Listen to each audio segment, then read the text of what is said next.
애쓰지 말고 그냥 따라가라라는 제목으로 하나님 말씀 증거하도록 하겠습니다. 사람에게는 경향성이 있습니다. 변하지 않는 경향성. 경향성은 반복되는 행동들 이렇게 얘기를 합니다. 유다도 남쪽 유다도 이런 경향성이 있습니다. 나라가 풍전등화의 위기 가운데 처하게 되었습니다. 반복적으로 똑같은 일이 벌어진다는 거예요. 잠깐만 사람 의지합니다. 그래서 처음에는 아람이란 나라 시리아 의지했다가 또 그거 안 되니까 그 위에 있는 아수르 의지했다가 또 이제 아수르가 공격하니까 이제 애굽을 의지합니다. 항상 더 강한 쪽에 붙자라고 하는 경향성, 이게 잘 변화가 안 되더라는 것입니다. 이 경향성을 잘 보여주는 게 뭐냐면 공부도 그렇죠. 공부를 잘하는 사람도 있고 공부를 잘 못하는 사람이 있습니다. 그래서 이걸 나중에 섞어가지고 똑같은 조건을 만들어 버려요. 똑같이 공부 못하게 만들어가지고. 그래서 다시 백지로 시작해도 시간이 지나면 또 벌어집니다. 왜 그렇습니까? 경향성 때문에 그렇다는 거예요. 공부 못하는 애들은 꼭 시험 보기 직전에 공부하잖아요. 이렇게 미리미리 준비 안 하고. 그래서 이건 어떻게 보면 탁월한 거라고 말할 수도 있는 거라고요. 그래서 사실 입사 시험에서도 보는 거는 성적을 본다기보다도 약간은 그 경향성을 보는 거죠. 중요한 일 맡겼을 때 성실성이 있는가, 문제를 풀어낼 수 있는가. 경향성 쉽게 안 바뀝니다. 사회에서는 경향성을 그냥 믿어버리죠. 안 바뀌는 걸로.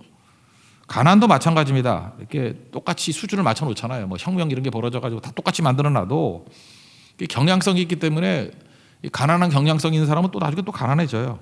또 똑같이 백지로 시작해도 또 사업하는 사람은 또 사업의 경향성이 있기 때문에 되는 거고. 그래서 옛말에도 가난은 나라님도 어찌할 수 없다 그런 얘기가 있지 않습니까? 그게 경향성이라고요. 죄성도 마찬가지입니다. 이게 쉽게 안 바뀝니다. 그냥 그대로 간다라는 거예요. 지금 유다의 죄의 경향성, 이건 하던 대로 하고 또 사람 의지하고 이거 뭐 계속 똑같다라는 것입니다.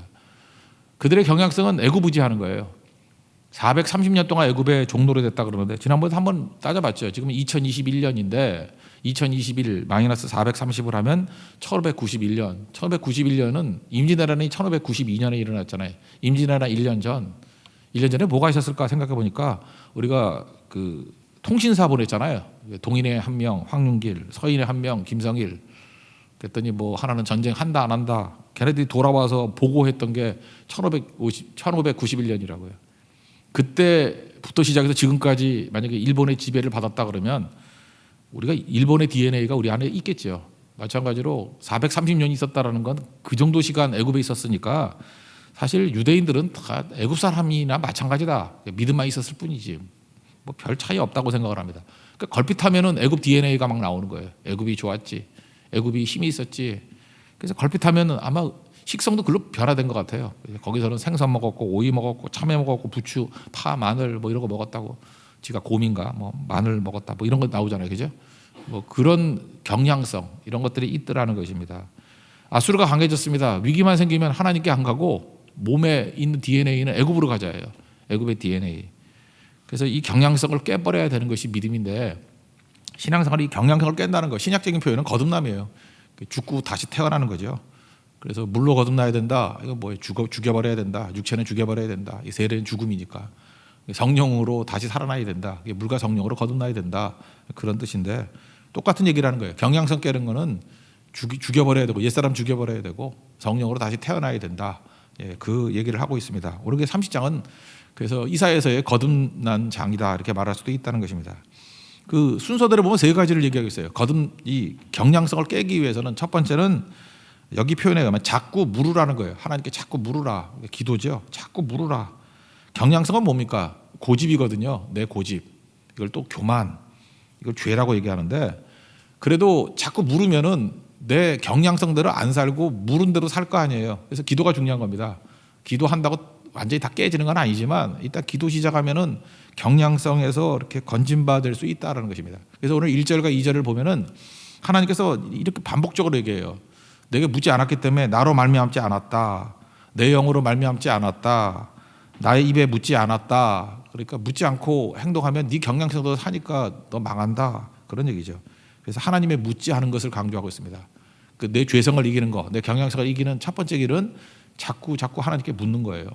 새벽 기도마다 나가서 이렇게 묻는 거예요. 위기 때마다 묻는 거예요. 이게 경량성을 깨는 1차적인 작업이다. 그런 뜻입니다. 1절과 2절 읽겠습니다. 시작. 여호와께서 이르시되 패역한 자식들은 화 있을진저 그들의 괴계를 베푸나 나로 말미암지 아니하며 맥양을 맺으나 나의 영으로 말미암지 아니하고 죄의 죄를 더하도다. 그들이 바로의 세력 안에서 스스로 강하려 하며 애굽의 그늘에 피하려 하여 애굽으로 내려갔으되 나의 입에 묻지 아니하였도다. 그럼 하나님께서 왜 자꾸만 물으라 그러냐? 우리가 자꾸 물으면 어떤 일이 벌어지냐면은 책임이 전가되기 때문에 그렇습니다. 여러분 인생도 그렇잖아요. 내가 자꾸 물으면 그 책임이 그분에게 넘어가지 않습니까? 여러분 직장에서 생활을 할 때도 부하 직원이 상관에게 뭘 물었어요. 물었다는 사실 자체가 되게 중요한 거죠. 물어봤다라는 거는 상당수 책임이 상관에게 넘어가는 거 아니에요? 그죠? 물어봤다는데 상관이 너 물었는데 왜 그렇게 놔뒀어? 그러면 책임이 거기 넘어가는 거죠.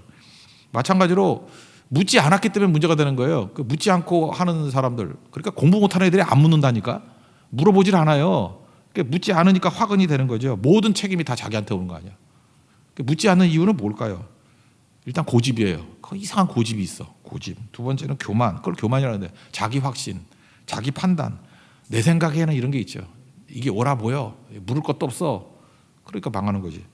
그렇죠. 그러니까 묻지 않을 때 모든 책임을 다 자기가 뒤집어 쓰고 지옥 가는 거죠. 여기 뭐 지옥 가. 물으라고요. 어떻게 하면 구원받습니까? 내가 뭘 해야 됩니까? 어찌합니까? 나를 불쌍히 여겨주세요. 자꾸 물으면 하나님 책임으로 넘어가는 거죠. 지금은 뭐 있을 수 없는 일이지만 옛날에 좀 그 관리가 허술할 때 제가 비행기 조종석에 한번 타본 적이 있거든요. 기장, 부기장 그 뒤에 또 이렇게 펼치 않는 의자가 있어. 거기 앉아가지고 비행을 같이 했던 적이 한 번 있었는데. 그때 이제 비행기 어떻게 하는지 제가 봤어요. 보니까 두 사람이 뻔한 얘기인데도요 서로 매뉴얼 읽고 복창하더라고. 그랬더니 부기장이 읽으니까 기장이 복창하고 또 복창하고 자꾸 물어보는 거죠. 서로 물어보고 다 아는 얘기지만 또 복창하고 그래야 사고 안 나죠. 되게 비행기 사고 나는 거 보면은 뻔하다 당연하다 그러는 것을 지 멋대로 하다가 큰 사고 나는 경우가 있죠. 자꾸 물어봐야 된다고요. 그죠?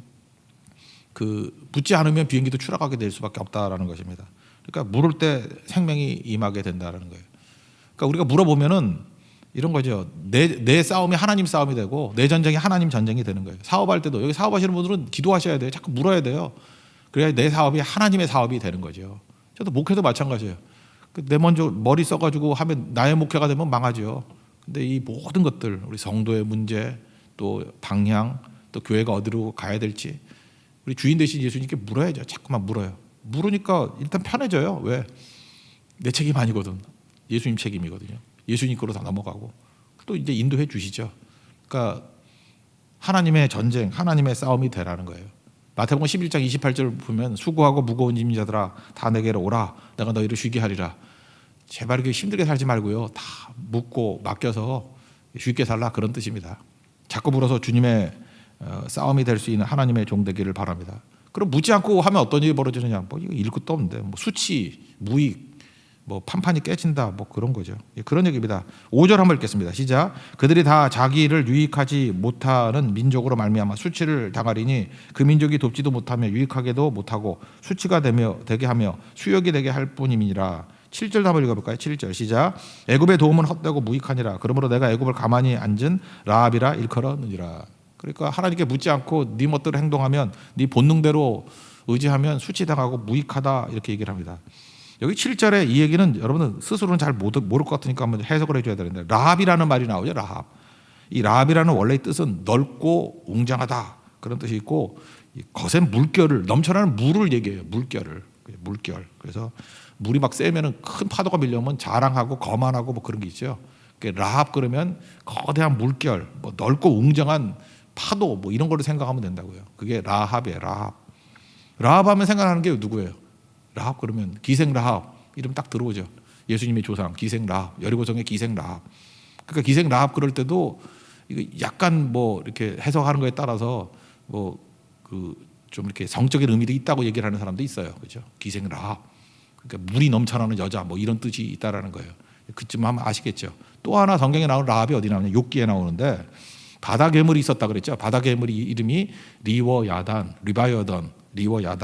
근데 리워야단의 별명이 라합이에요. 라합. 그걸 라합이라고 부르는 게 바다 괴물을 라합, 그러니까 사탄을 얘기하는 거겠죠.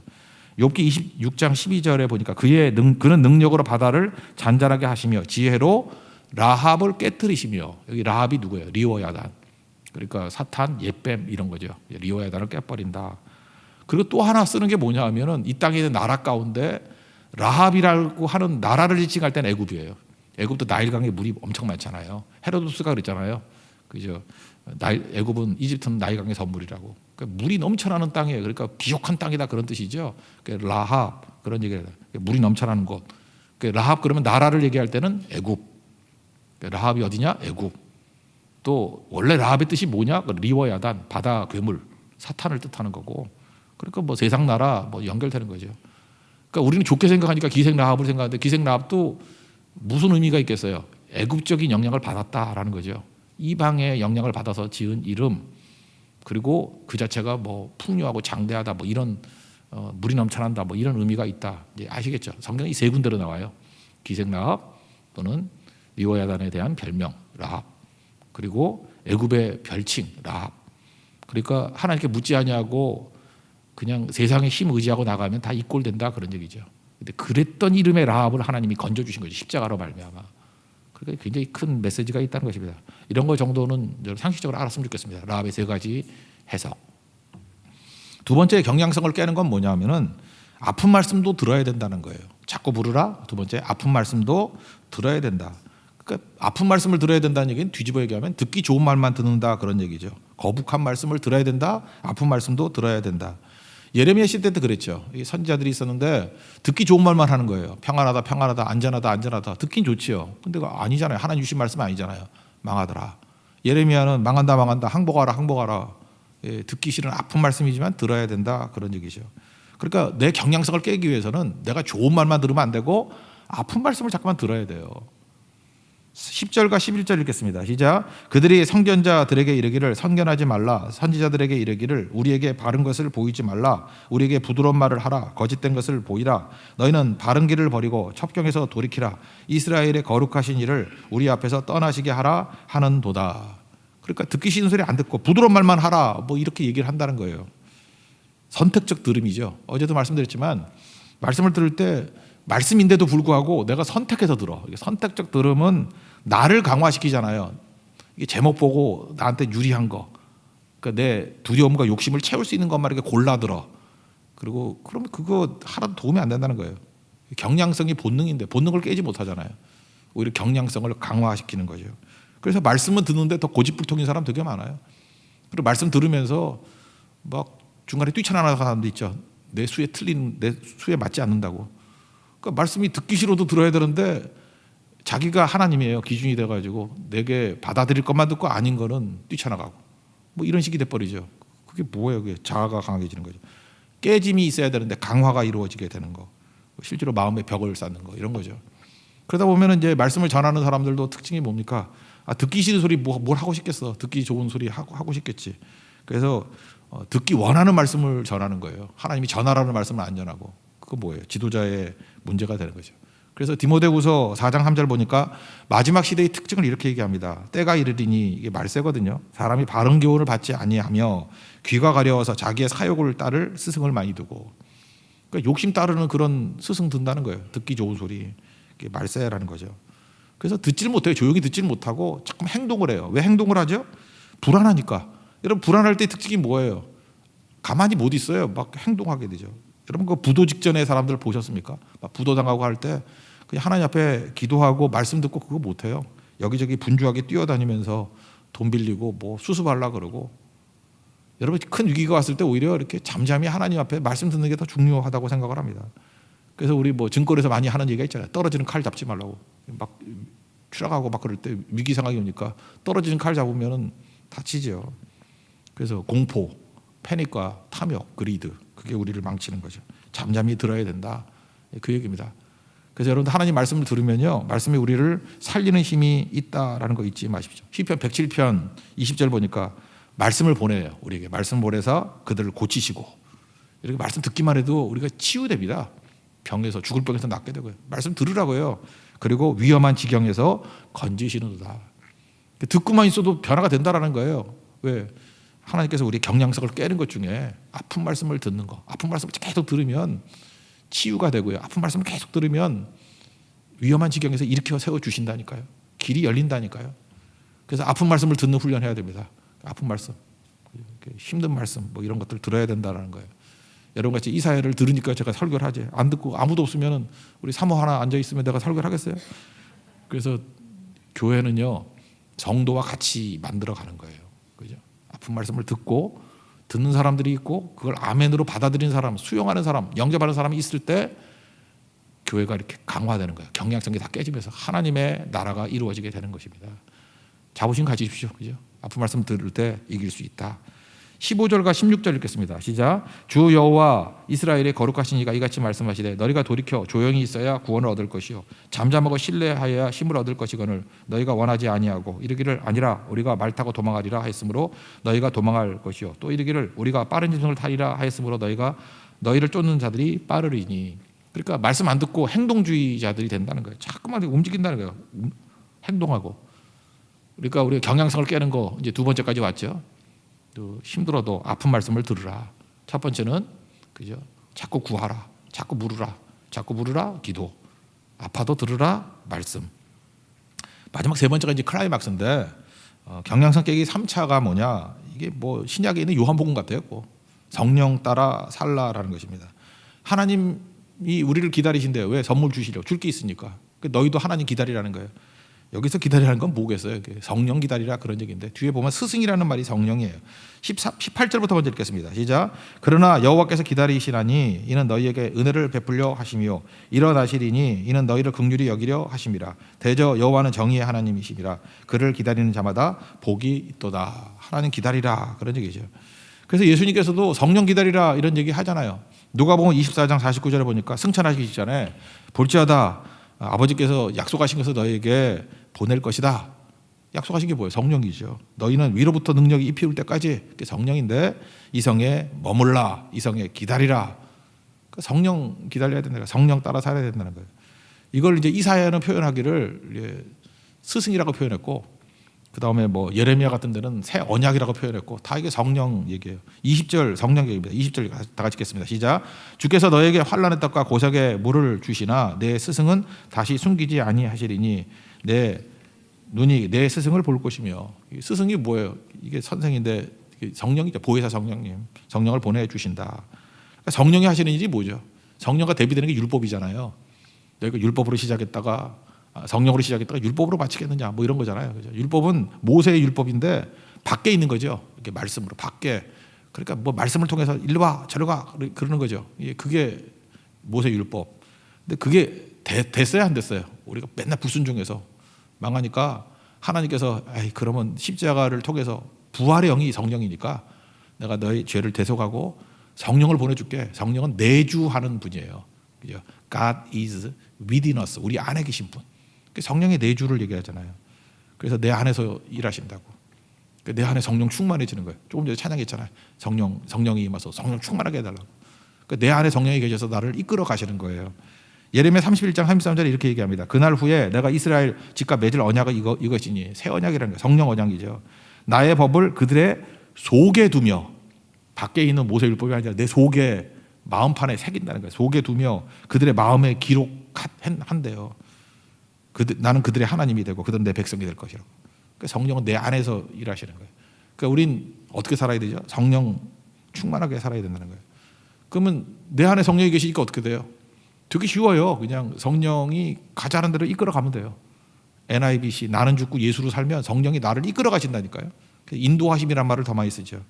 21절 다 같이 읽겠습니다. 시작. 너희가 오른쪽으로 치우치든지 왼쪽으로 치우든지 내 뒤에서 말소리가 내 귀에 들려 이르기를 이것이 바른 길이니 너희는 이리로 가라 할 것이며. 성령께서 이렇게 말씀해 주신다는 거예요. 이리 가라 이리 가라. 그대로 가면 되는 거죠. 요한복음 16장 13절의 말씀과 똑같죠. 진리의 성령이 오시면 그가 너희를 모든 진리 가운데로 인도하시리니. 성령의 인도하심이 있어요. 그거 따라가면 된다. 그런 얘기죠. 그래서 신앙은 뭐죠? 애쓰는 게 아니에요. 모세율법은 내가 있고 말씀이 있는데 내가 애써서 따라가는 거예요. 근데 그거 실패했죠. 안 되기 때문에 주님께서 성령을 보내주셔서 내 안에 성령 충만함을 통해서 성령이 나를 이끌고 가는 거예요. 끌고 가는 거라고. 그래서 신앙은 교양이 아니에요. 교양은 억지로 하는 거잖아요. 신앙생활이 자꾸 억지로 한다는 건 뭐냐면 성령 충만하지 않기 때문에 그래요. 억지로 하는 거 아니라니까요. 그냥 내 안에 성령께 맡기면 내가 주인 삼은 거 다 내려놓고 성령께 주인됨을 맡기면은 성령 따라가는 거예요. 어려운 게 아니죠. 갈라디아 5장 16절 이하부터 22절까지가 성령의 9가지 열매까지 쭉 나오잖아요. 요약하면 이거죠. 우리 예수 믿고 난 다음에 어떻게 사는 건지 아니야. 갈라디아 5장 16절 이하예요. 성령을 따라 행하라. 그러면 육체의 욕심을 이루지 아니한다. 그러니까 육체의 욕심대로 안 살겠다가 막 이를 갈고 막 이러지 말고, 불교도 아니잖아 니네들.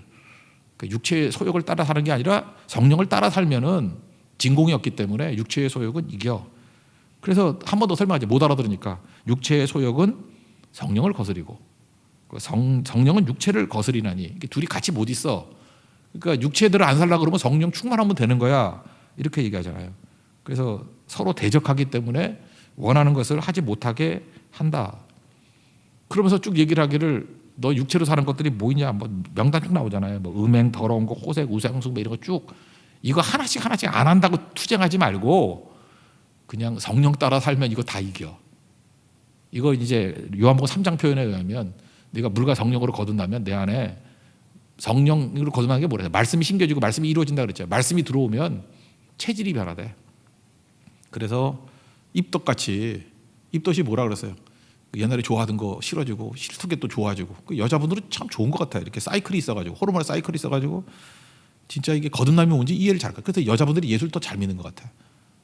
그죠? 대신에 또 사이클이니까 또 맨날 잊어버리는 것 같고, 남자들은 이게 뭔지 잘 모르는데 한 번 깨달으면 또 잘 변화는 안 되는 것 같고, 다 유익이 있어요. 그죠? 그거 잊지 말라고. 이게 체질이 변한 거예요, 체질이. 성령은 체질 변화다, 뭐 그런 얘기를 하고 있습니다. 그래서 성령 충만해지면 노력 안 해도 열매 맺어. 그래서 22절에 뭐라 했어요? 성령의 열매는 사랑과 희락과 화평과 오래 참과 뭐 자비, 양성, 충성, 온유, 절제, 이런 거, 이 같은 거 법을 금할 게 없다. 이게 무슨 뜻이에요? 이거 뭐 니네가 맺지 않으려고 애써도 저절로 맺어지는 거야, 그런 뜻이죠. 이렇게 살라는 거예요. 성령 따라 살라. 그러니까 경량성을 깨는 거 3가지 방법 오늘 얘기했죠. 되게 중요한 말씀이에요. 30장. 자꾸 물으라. 그죠? 아파도 들으라. 말씀 들으라. 그리고 성령 따라 살라. 이게 경량성. 이 경량성이라는 말을 처음 했던 사람이 칸트가 얘기했던 건데, 칸트가 얘기했던 그런 것들이 다 무너져 버린다. 다 무너지고 본성이죠. 본성이 무너져 버리고 하나님의 사람이 된다, 그런 거죠. 그러면서 이제 테스팅을 하는 거예요. 이제 아수르 얘기를 하면서, 아수르 이제 깬다고 얘기를 하면서, 영광이란 건 무게라 그랬죠. 영광, 이 독사라는 건 이게 무게가 있다. 웨이트라는. 그래서 영광이 임하면 무게가 생겨요. 마지막 시대에 하나님께서 심판의 키질을 한다는 거예요. 키질.